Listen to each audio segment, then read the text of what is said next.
Greetings, I'm Jenny, aged 27. 3 years back, I tied the knot with Hugo, the most remarkable person I've ever met. He's a delightful goofball, overflowing with kindness and compassion, making each day feel extraordinary. Regrettably, the same sentiment doesn't extend to his mother, Maria, also known as my mother-in-law. For reasons unknown, Maria has harbored animosity toward me since day one, a sentiment I comprehend. After all, Hugo is her cherished son, and she's merely safeguarding his interests. However, I firmly believe she sometimes crosses the line. Maria has a knack for subtle injustices that seem innocent, but are actually calculated to incite frustration, painting you as the unreasonable one. We all have encountered someone like her. Unfortunately, she happens to be my mother-in-law. I was brought up differently. I'm inclined to call out nonsense and rarely hold back. Perhaps that's what drew Hugo to me. Our contrasting personalities attracting each other, as they say. Having studied psychology, I can discern Maria's ill intentions. Our dominant personalities clash, which likely led to her first words to me. "Jenny, don't you think it's time to stop eating so much?" The table fell silent, stunned. Mortification painted my face pale as Hugo Kyle, my father-in-law, and Maria's son, reacted. Hugo, though embarrassed, admonished his mother. "Mom, that's terrible to say. Jenny can eat as she pleases." Maria backpedaled, claiming concern for my well-being, citing old photos where I appeared better. Despite my embarrassment morphing into irritation, I kept calm, not wanting to cause a scene during our initial meeting. I graciously accepted her unsolicited advice. As time passed, such incidents increased in frequency and intensity. Despite bonding with everyone, Maria remained the sole dissenter, her disdain unfounded. Even Hugo's childhood friend, Jack, embraced me. Yet Maria persisted, even on my wedding day, behaving like a bridezilla, trying to undermine me. No, her hair should be in an updo like mine was. But you look so ugly. Maria's antics persisted, but amid the turmoil, I cherished the love and acceptance from the rest of Hugo's family. The gasps from the bridal party were audible, yet I found myself unsurprised, having grown accustomed to such situations. In an attempt to rectify her words, my mother-in-law hastily backtracked. "Oh no, darling, that's not what I meant. You have the potential to look so much better. I see a lot of myself in Jenny. She's a bright young woman. Despite looking better at her age, I'd like to say she's beautiful in her own way." While my father-in-law managed to quell her ruthless antics on that day, the lingering pain and bitterness persisted. It went against my nature to remain silent and passive. My vibrant energy was diminishing, drained by this woman who seemed determined to undermine me. Fast forward 3 years to the current events of our story. We gathered at Hugo's childhood home, his parents' residence, for dinner on a Sunday night. My mother-in-law had graciously invited us, including Jack, indicating something significant was afoot. I had my suspicions, which were later confirmed, making the dinner plan seem more calculated. As the evening unfolded, my mother-in-law seized everyone's attention, announcing an important revelation. Armed with a paper, she began reading. "Attention, everyone. I have an announcement.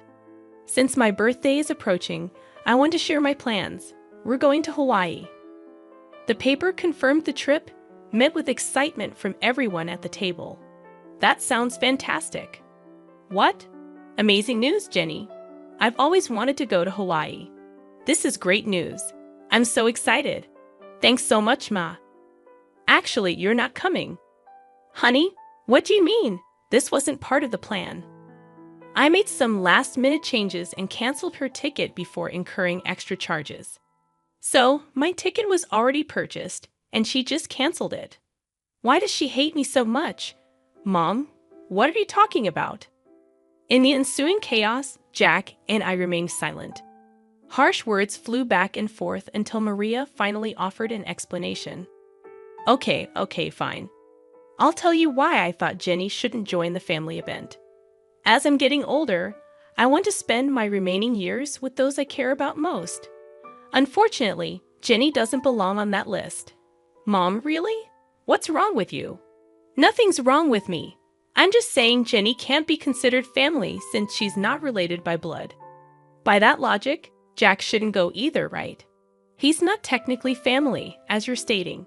But we all know that's preposterous. He is part of the family.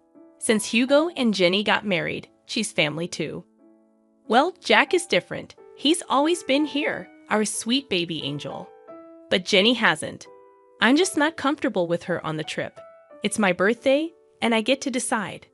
Come on, Jenny, we're leaving. My resolute no reverberated through the room, capturing everyone's attention, including my adversary, who had been struggling to contain a smile. However, her expression turned serious at once. Maria, it's been evident from the start that you harbor disdain toward me. For 3 years, I've endured your unbearable behavior.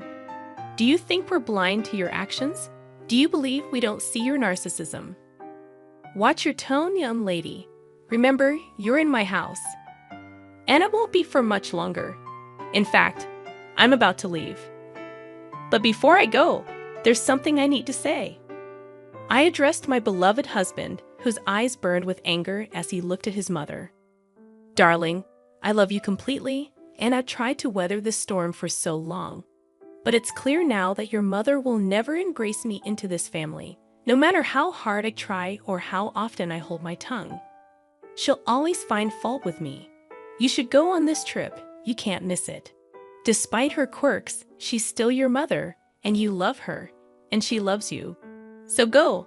Don't worry about me. I'll manage. Turning to my mother-in-law, who appeared stunned by my words, I continued.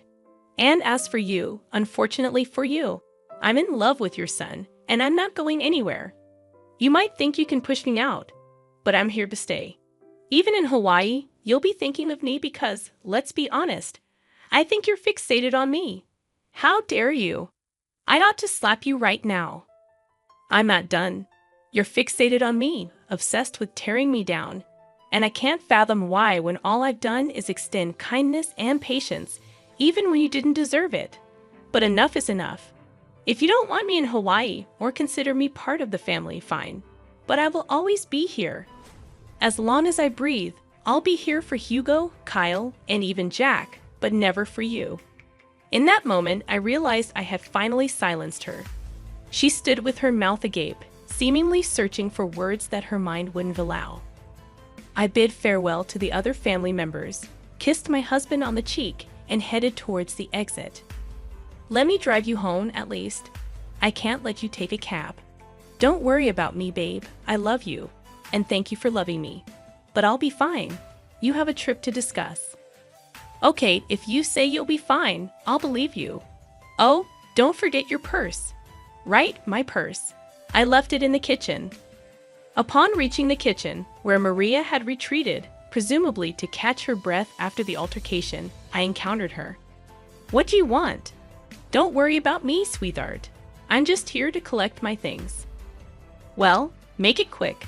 I want you out of my house. I can't believe you said those things to me. With that, she swiftly stormed out, too filled with anger to see me off. In that moment, I scoffed at her absurdity, grabbed my purse, and noticed a piece of paper next to it. Assuming it was the trip itinerary, I grabbed it to sneak a peek at what I was missing. As I began to read, I discovered Maria's handwriting. Dearest Jack, you've always been like a son to me, and I love you dearly. Oh, it's a letter to Jack. A bit strange, but I suppose it's thoughtful. For some reason, my curiosity led me to read further. The love and care you've shown me throughout the years will never be forgotten. Regrettably, even in my son Hugo's case, I feel the love we once shared is no longer there. Wait, is she saying she loves Jack more than Hugo? That can't be right. Persisting in reading the letter, each line intensified my astonishment. The revelations were difficult to fathom. Although I recognized it wasn't my place to read the letter, I couldn't help but be grateful for stumbling upon it. After absorbing its entirety, I paced the kitchen, contemplating my next steps. Suddenly, it struck me. Everyone who needed to know about the letter was in that room. It was time to act. Rereading the letter to confirm its contents, I sauntered into the dining room. where only 3 pairs of eyes met mine. Jenny, I am profoundly sorry for what my wife is subjecting you to. Don't worry at all. You're coming to Hawaii with us. She's just going through a rough patch right now. I'll talk to her and make her see reason. I don't know what's gotten into her, but I'll sort it out, I promise. Kyle, please don't concern yourself with me. As I mentioned, I'm fine. In fact, I've stumbled upon some interesting news that I need to share with everyone, especially Hugo. Hugo and Jack perked up, a flash of worry crossing Hugo's face. Perhaps he feared I was overwhelmed and considering a divorce.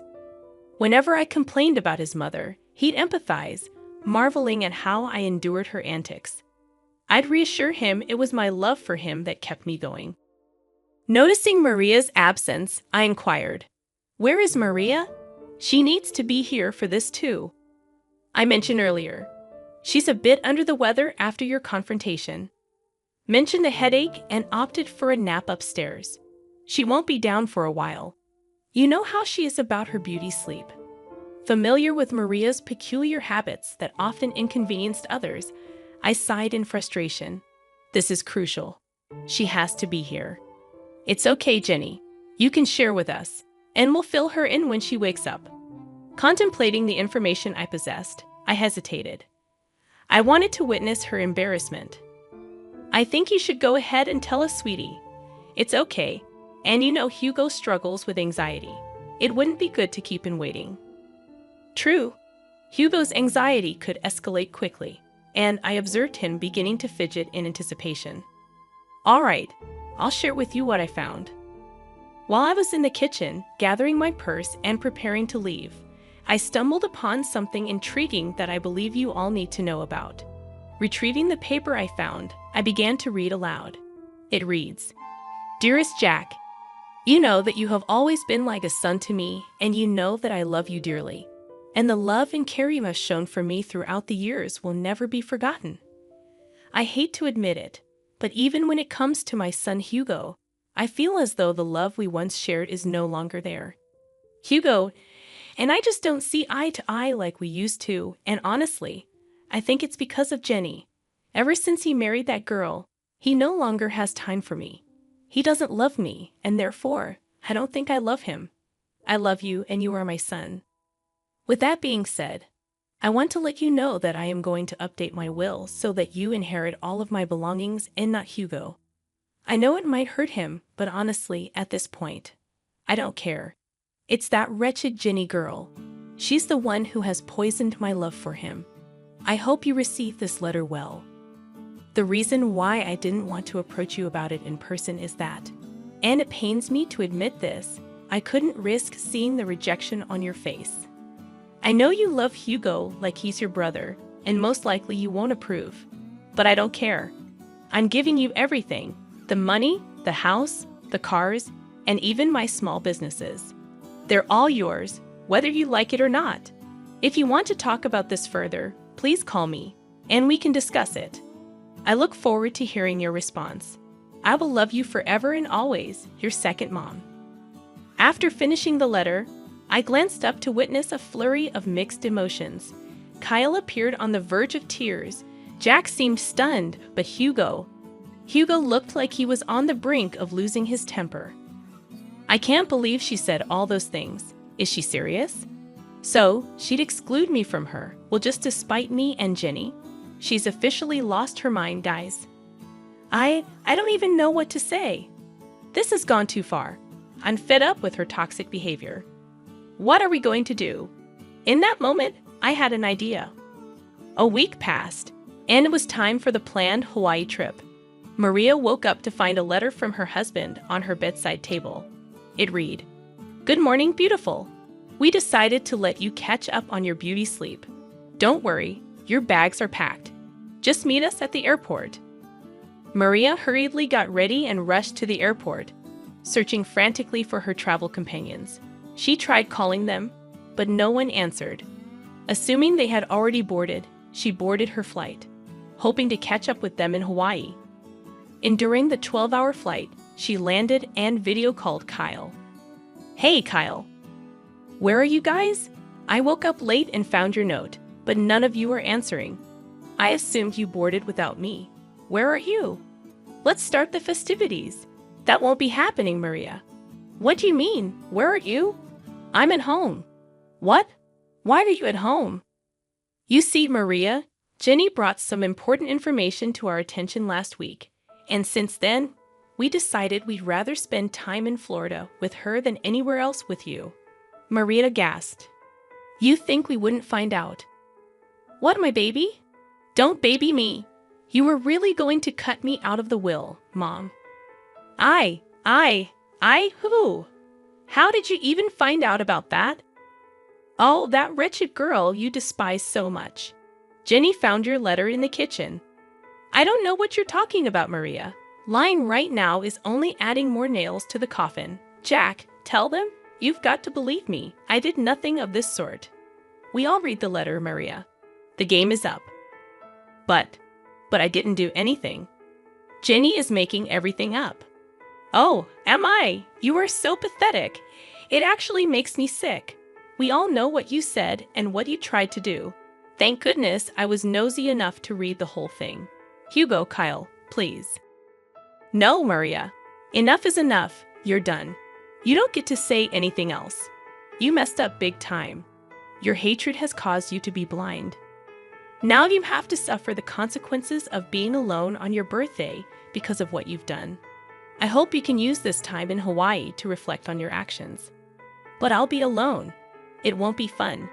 Maybe people would like to hang out with you more if you weren't such a raging witch. Have fun. And with that, Kyle hung up the phone. We all let out a sigh of relief. I was the first person to start laughing, eventually joined by Hugo, and before we knew it, we were all bursting with laughter at the dining table, just laughing at the sheer absurdity of the situation. The look on her face once she realized the game was up was priceless.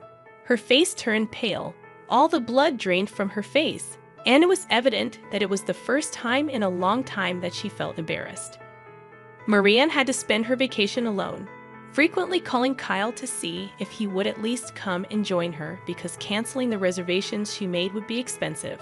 But every time he kept denying it, stating that when she comes back, they were going to have to implement some ground rules if she still wanted to be married to him. Maria began to be very apologetic and frantic, a complete 180 from her usual demeanor, which was genuinely surprising. Hugo also mentioned that if Maria still wanted to be in his life, she had to make a drastic change in her attitude. Otherwise, he was ready to walk out of her life forever. Their relationship remained rocky, and Hugo asserted that if Maria ever disrespected him again, even with the smallest snide remark, he would cut her off completely, just as she had planned for him. As for Jack, he decided it was best to stop being overly accommodating to Maria, as it was clearly enabling her toxic behavior. So not only did Maria end up spending a miserable time in a beautiful place, but she also risked losing the 3 most important people in her life. She now has very strained relationships with all of them, and she has to change for the better. Regarding me, I messaged her, stating that I need time to decide if I'm going to forgive her for all of her injustices.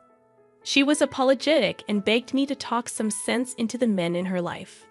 I refused, stating that this is the bed she made for herself, and now she has to lie in it. To this day, Maria is still attempting to mend the very broken relationships that she caused. I just hope she learned her lesson.